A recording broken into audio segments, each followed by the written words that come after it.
Hello and welcome to the News at 7, where we get to the heart of the day's stories and communities across Scotland.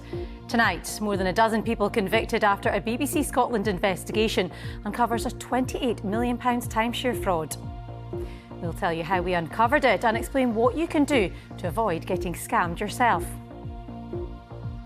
Also tonight, we'll visit an animal sanctuary where a hedgehog has died in a deliberate fire. And we'll catch up with Ross King after he was eliminated from Strictly Come Dancing.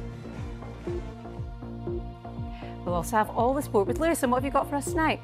Well, Louise, we hear from the Rangers camp as the club prepare to host Dundee United without a permanent manager in post yet. And triathlete Beth Potter is in the mix to win her second World Championships this weekend. And later, the young designer making her mark on fast fashion. Hello, I'm Louise Cowie. Welcome to the News at 7.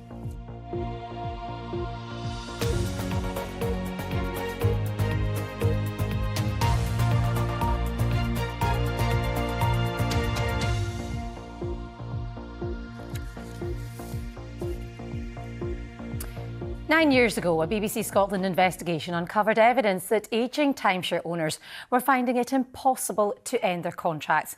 The scale of what followed was immense. In total, it was revealed that more than 3,500 people across the UK were defrauded out of more than £28 million. Here's how consumer journalist Fergus Muirhouse went undercover to play his part in exposing those responsible. They believed I was looking to sell my mother's timeshare apartment. And they'd promised not to try and sell me timeshares or other holiday products. Hello, how are you doing? How are you? I'm very well, thank you. Good to meet you. Good. Take a seat. Thank you very much. They were keen to let me know I was lucky to be there. You were lucky. You must have got a cancellation. I think we did get the last one, yeah. Now until February. Today in a London court, the last 3 of 14 people convicted of scamming those thousands of customers were sentenced for their roles in the operation. Earlier, Fergus told me how their crimes were exposed. What we uncovered basically was that there were some sharp practices which have turned out 9 years later to be not sharp but criminal practices involved in the way some people were trying to get people to part with money in the hope that they could be able to sell their timeshare as well. And talk us through the scale of the fraud that's happened here. Oh, it's been a huge fraud. I mean, you know, tens of millions of pounds involved and thousands of people involved. And, you know, buying timeshare was a big thing in the 80s and 90s. Lots of people were stopped when they were on holiday. They were persuaded to buy timeshare. And this was the flip side of that, I suppose, that 20, 30, 40 years later, these people couldn't use their timeshares anymore for a number of reasons, for health reasons or just because their holiday plans had changed or whatever. And they then tried to offload them. And it was only when they tried to offload them that they realised they were tied into these really restrictive contracts. And that's where this company came in, because they promised to, you know, to help people offload their timeshare, and that's just not what they were doing at all. And it's taken a long time to get to this stage and potentially seeing justice served.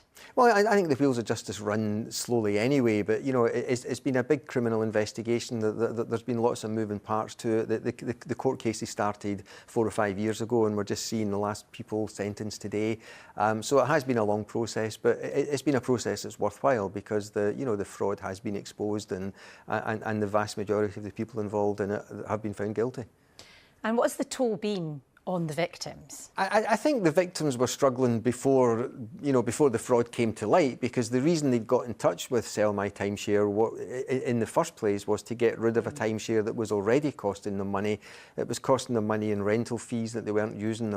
We spoke to one couple who had a timeshare, not with this company but elsewhere, that they couldn't use because she wasn't allowed to travel for health reasons. She couldn't buy health insurance and travel insurance, and therefore, you know, there was all this money being wasted in maintenance fees and rental fees and things that just couldn't be used. So lots of people had been struggling for lots of years before they got involved with this company. So what advice would you give people if they did still want to get involved in a timeshare? Well, there's lots of people who have bought timeshare over the years that have been really happy with them, and they've used them every year, and it's given them really pleasant, really pleasurable, really enjoyable holidays. So don't not do it because, you know, there's a few bad apples. But you would say with anything that you're buying, if it looks too good to be true, it's probably too good to be true. So make sure that you read through the contracts that you're signing. If you need to run that past a solicitor, then do that. Read through the contracts you're signing. Make sure you understand exactly what it is you're getting yourself into, how much money you're likely to have to pay, over what period of time you're likely to have to pay that money, what happens if you want If you can't use the timeshare on a year-by-year basis, can you swap it? Can you go somewhere else? And what methods do you have for getting out of the contract if you feel that you can't use it again? Fergus Muirhead talking to me earlier. Have you fallen foul of a rogue timeshare company? Are you still bearing the financial burden? If so, we'd like to hear your story. Please do get in touch. Our email address is news7@bbc.co.uk. 3 of Scotland's most high-profile Gangland figures who were arrested in Dubai last month have been released. BBC Scotland News understands Stephen Lyons and Ross McGill, seen here, and Stephen Larwood are no longer in custody in the UAE. Police Scotland believe all 4 are linked to criminality ranging from importing drugs to a feud between rival criminal gangs in Glasgow and Edinburgh.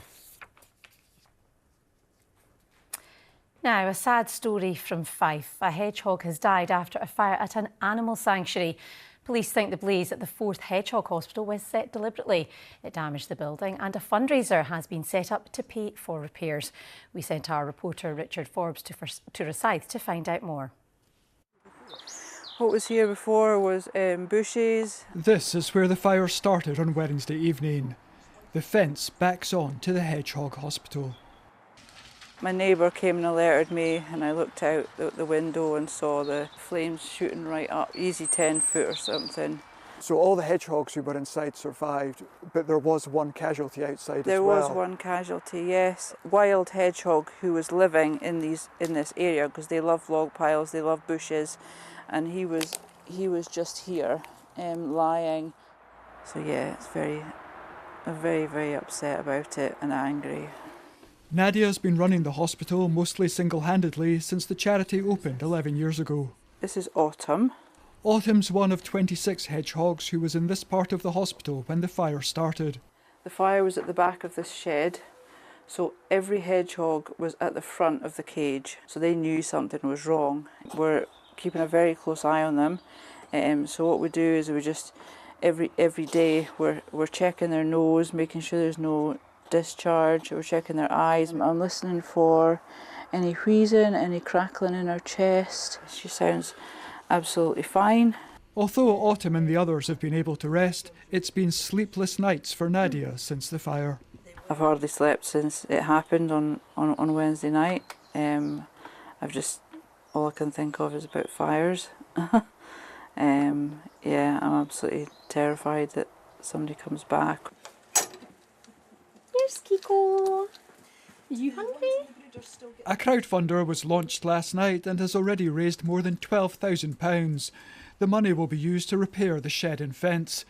CCTV is also being installed so that the patients can recover in peace. Richard Forbes, reporting Scotland. Right, let's get a roundup of the stories making the BBC News app in Scotland. A victims' charity is calling for a Highlands GP to be suspended over alleged online harassment of a woman who was raped by his son. Dr Andrew McFarlane has been charged with communications offences. Islanders on Tiree have been asked to avoid video calls or online streaming in case it brings down broadband services. It comes after a subsea fibre cable was damaged during Storm Amy. And people in Tayside are being urged to save water because reservoirs serving Dundee and its surrounding areas are 40% below the average for the time of year. For more information on all these stories, you can scan the QR code which is on your screen now. It will take you to the BBC Scotland News app, where there's more for you, including the online swearing sensation who's found wider fame after appearing in I Swear, a film highlighting Tourette's syndrome. We all know how difficult it can be to get a doctor's appointment. Well, now paramedics are stepping in to cover GP home visits in Dumfries and Galloway. It's an attempt to relieve the pressure caused by long waiting times and staff shortages in rural areas. A pilot programme almost halved the number of out-of-practice appointments doctors needed to make. Ian Hamilton joined one paramedic on shift. Some people can feel quite secluded at home. Maybe if they're housebound, they can't get out, can't get to see the GP. Many of these home visits are to older people So your oxygen levels are good. who can't easily access transport in such rural areas. We phoned this morning to see if I get a doctor, but she said no, there's nothing. As long as I get seen to, that's the main thing. Kristen is among the first paramedics in Scotland to take on this home visit role.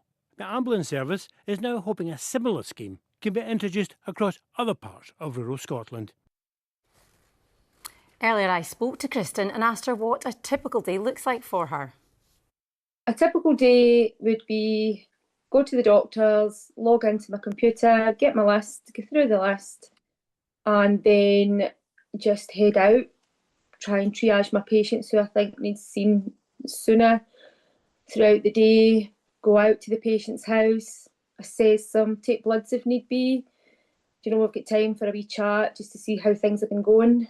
Keep doing that, do all my home visits, then come back to the doctors, do my paperwork, process the bloods, and then if I need any prescriptions or any further advice, then I've got a paramedic slot during the day later on, so then I go and speak to the GP. And what kind of impact do you feel this is having in terms of reducing stress on GP services? It's given more time to the GPs, it's freeing up clinic time for patients who are able to come into the practice. So by us doing the home visits, it's taken away that time it would take for a GP to travel to a patient's house, do what they need to do, come back.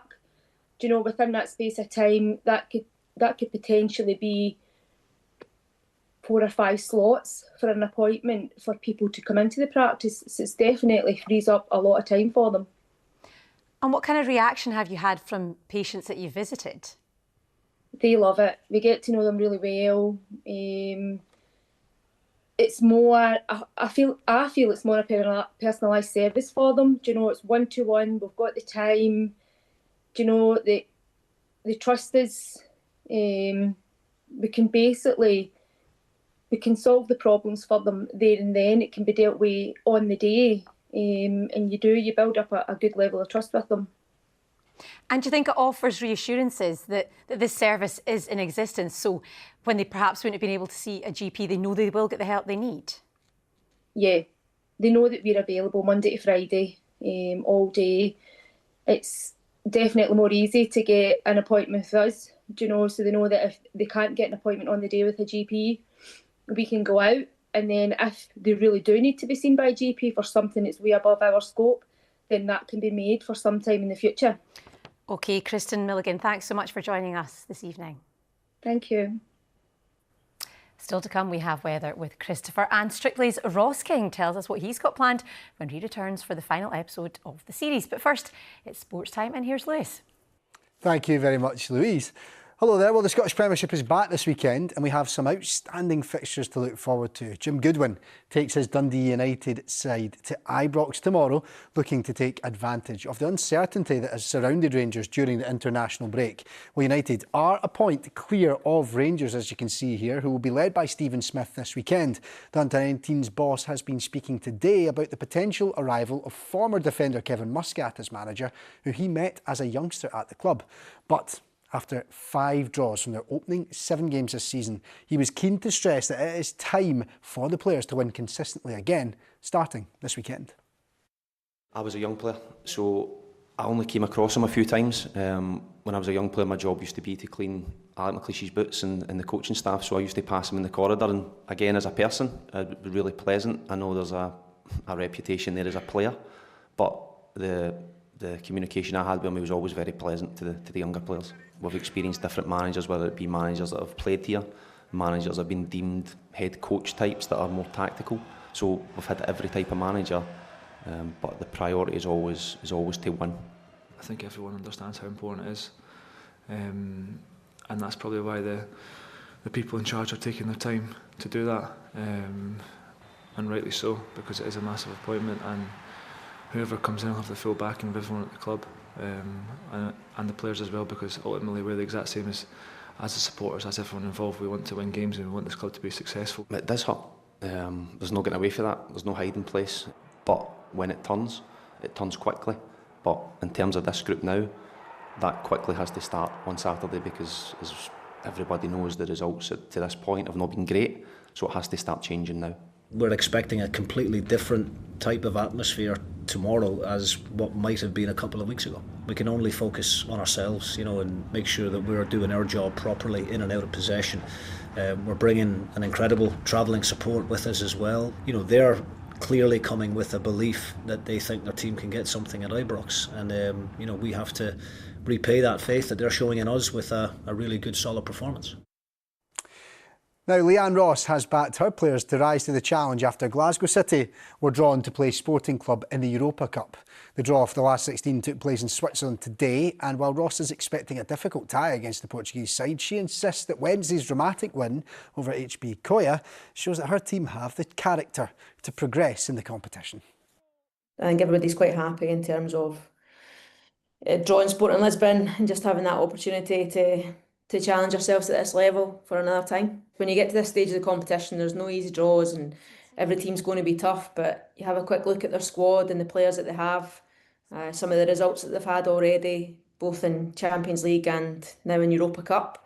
It's certainly going to be a difficult night for us, but I think with the character that you've seen on Wednesday, we're ready to fight and we're ready to be there for each other and just go as far as we can in this competition. Now, triathlete Beth Potter here says that she's already achieved more than she thought she would in the sport as she aims for glory in the final race of the World Championships in Australia this weekend. The 33-year-old from Glasgow is aiming for her second title, having been in contention heading into the final race for 3 years on the bounce now. She's currently tied on points with French star Cassandra Beaugrand and spoke to the BBC's Frank Keogh ahead of Sunday's showdown.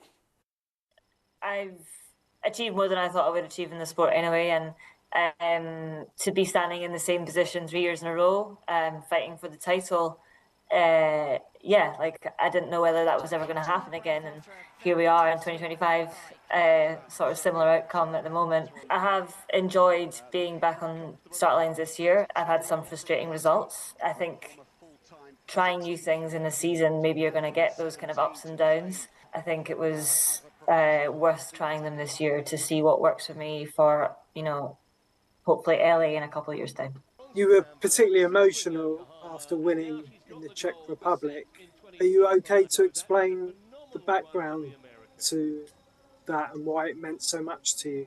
Yeah, I mean, it was quite a hard couple of days leading into that race. Lucy Byron, one of my training partners in Leeds, her partner was killed in a bike accident in France.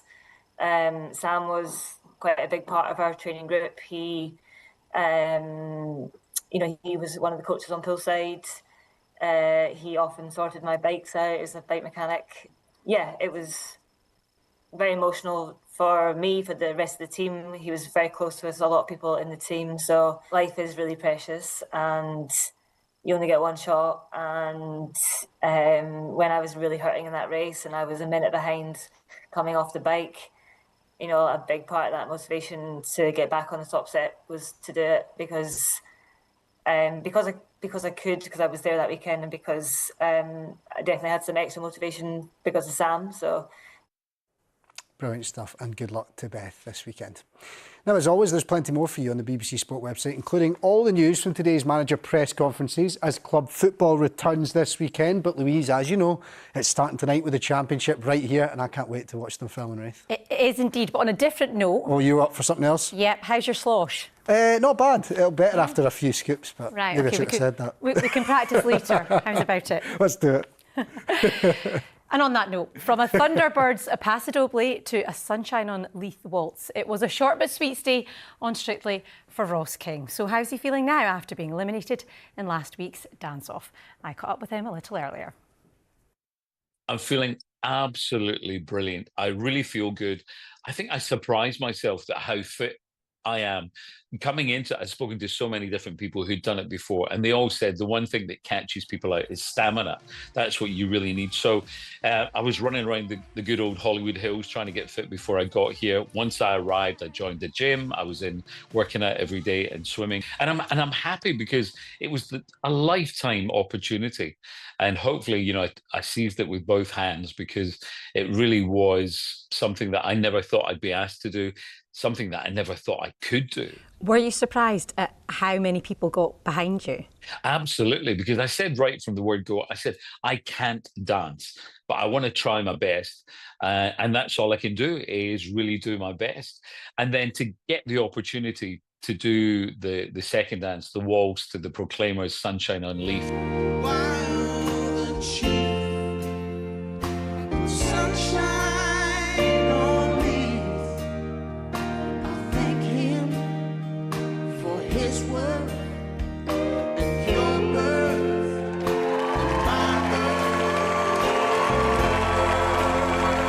If we're going to do it, we want to do it properly. And do you feel that you achieved what you set out to, which was to improve? Yeah, very much so. I did set out, I said right from the outset, look, you know, there's no way that I'm going to be winning this or be close to it. But my whole thing was, look, if I could be the most improved, that will do for me.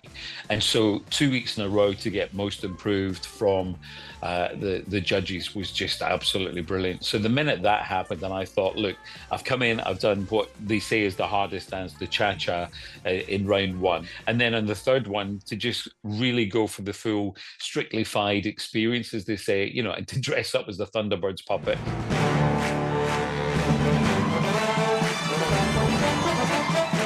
Do a paso doble, which in the middle of the week, I really thought, guys, I might have to put my hand up here and go, I'm never, ever going to be able to do this. What a great way to go out. What a fun way. So I've had no complaints, no regrets at all. I loved every minute. You were very keen to do the slosh and or some ceilidh dancing, weren't you? Absolutely. So we didn't quite manage to get the slosh. So disappointed at that, disappointed that we didn't do a full ceilidh. But the only thing I will say is that I will be returning for the final, and it's the group dance. And you know what? I think we might sneak in something a bit special. Finally, Ross, are you going to keep on dancing, as they say on the show? I'm definitely going to keep dancing.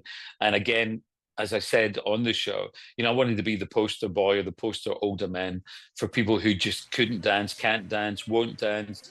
I just thinking about it now going, come on, just get up there, do it. If I can get out there and dance, anybody can get there and dance. And you know what it does? It makes you feel so much better. I've loved feeling so much fitter as well. So if there's one thing that I have done in this show is that to encourage people to get out there and dance. If I can do that, I've done my job. I think you have. And on that note, I'm off to practice my slosh. Thanks so much for your time, Ross. I love it. Thank you. Maybe a little later. Now, if you didn't think second-hand style could turn heads on the runway, think again. Restyle is a new series where 8 designers transform pre-loved clothes into catwalk collections for a chance to show off their work at London Fashion Week. Eunice Olumide is one of the judges. She's been telling our reporter Caitlin Hutchison why she's so passionate about fashion with a conscience. 8 rising designers from across the continent take on their biggest challenge yet. Come on. Ah! Is that burning? Oh my God. Transforming second-hand clothes into runway-ready looks. I got this. We got this, guys. I love it because we're doing something that is really different in terms of what we've seen in television before. A group of young people coming together to reuse and recycle from old garments that otherwise would have been discarded, and I think that that's something really special that should be celebrated. You've been in the industry for many years, the fashion industry that is. Is sustainability becoming more and more important, do you think? I think that sustainability is more than important, it's crucial. We're living in a world where 20% of our rivers, our lakes are polluted by this industry, and 10% globally of the kind of pollution generated in the world is directly attributed to the textile industry. I'm not sure if we are going to see the end of fast fashion. However, this next generation of young people and designers coming up, they themselves are engaged in this and really want to make a difference. And I am truly inspired by that. I think sometimes the hesitation from some people when it comes to dealing with exclusively second-hand clothes is that it's going to appear second-hand, that people are going to notice. There's almost a stigma attached to second-hand clothing, but that's not at all the case, is it?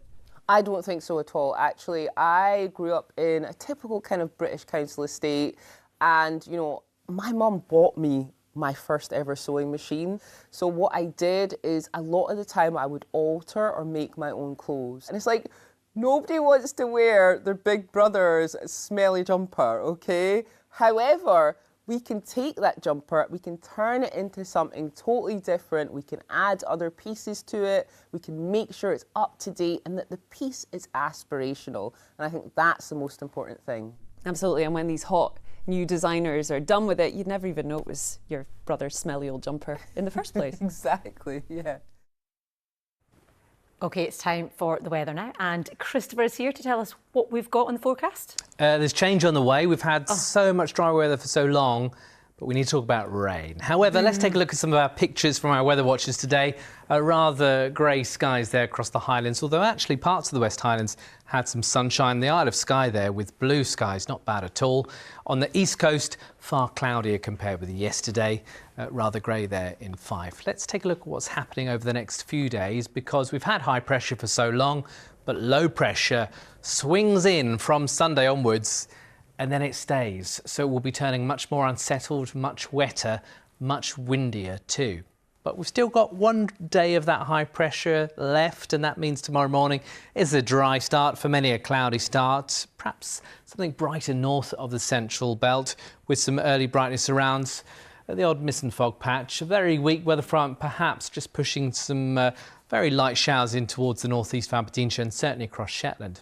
Through the course of the day tomorrow, we hold on to a lot of dry weather, but a bit more breeze than recent days, helping to turn over that cloud, so the best of the sunshine across the north of the country.